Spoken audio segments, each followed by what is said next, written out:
બનાસકાંઠા, આણંદ, અમરેલી અને ગીર સોમનાથ જિલ્લામાં મેઘમહેર. ધાનેરા, પેટલાદ અને અંબાજીમાં ધોધમાર વરસાદથી રસ્તાઓ પાણી.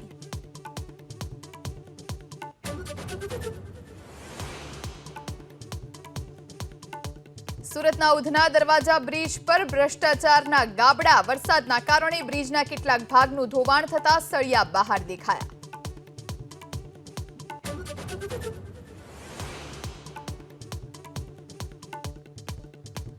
પોલીસ પર જીપ ચડાવી હત્યાનો પ્રયાસ કરનાર સસ્પેન્ડેડ કોન્સ્ટેબલ નીતા ચૌધરીના જામીન રદ. જામીન સામે પોલીસે સેશન્સ કોર્ટમાં કરી હતી અપીલ.